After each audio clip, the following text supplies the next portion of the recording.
Hey everyone, Fishing with Austin here. Today I'm going to be going over a fuel component on a boat. This is the fuel tank vent. Currently my boat is not accepting fuel. I try to put gas in it and it shoots right back out the gas cap. And not only that, it shoots out the gas cap and it shoots out my fuel vent here on the side of the boat, which I'll show you that in a minute. You know, it's just all about diagnosing, and this is a cheap option. It's about 30 bucks from West Marine. It's a 90-degree P-trap. It also helps to keep water out of your fuel tank, and it also helps to let air out once you're filling in your fuel tank full of fuel. So let's show you what I'm about to do here, and hopefully you can follow along. Okay, here's the tools you need. So you're gonna have some tighteners around the end of your hose. You'll loosen them with a screwdriver. Once it's loose around the fitting, you can take these channel locks and pull it off the fitting. So I'm gonna go over this diagram with you real quick.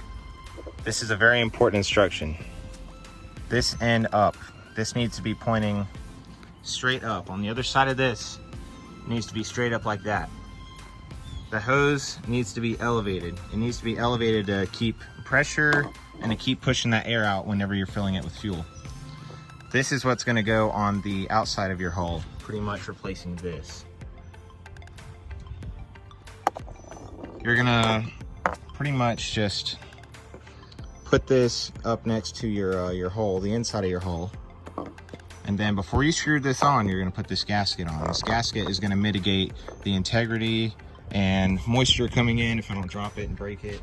I dropped it on the pavement. Where did the gasket go? But anyways, the gasket is going to pretty much create a seal and to keep all the bad stuff out. Hopefully water and gunk and all that crap. So yeah, let's get this thing installed. Okay, so as you can see, here's the fuel vent hose, and there's the fuel hose. I'm gonna take this out and put the hose on top of this just to get a little bit more elevation out of it. But yeah, the part is standing straight up. Everything looks good. Let's get the clamp loosened up and get this part taken off. So I'll show you an easy way to do this. We're gonna start on the outside. You can pretty much take your channel locks and loosen that up.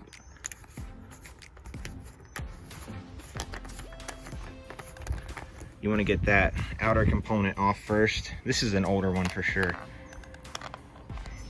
And then you take your channel locks and loosen that up. Okay, I got it loosened. So we're just gonna unscrew this. And there you go. Yeah, this thing's all kinds of old. So that should loosen up the inside. So I'm gonna get up on here and pull the inside out, and then we're gonna reconfigure it. Okay, so all I did was pull the hose from the hole, and here we are. So now we're just gonna loosen this clamp, take the old one off, and put the new one on. All you really need is a flathead.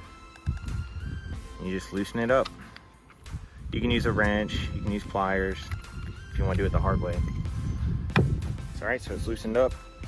Pull that bad boy off. Put our new guy on there. There you go. We're gonna tighten this up. We want a good seal on this. That's what we want. Just gonna tighten her up. No chance of air, water, or gas coming out of that. Okay. So there you go. There's the new one on there. Let's get this installed. Okay, once you get them connected through the inside and the outside hole, you're going to want to take the primary cap off, and then you'll have this part. You can tighten this with your channel lock pliers, and you can see it's got a flush seal all the way around. There's no gaps.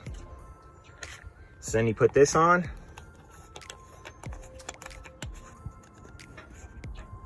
Tighten up. And that's how you do it. Good to go. Thanks for watching. I appreciate it.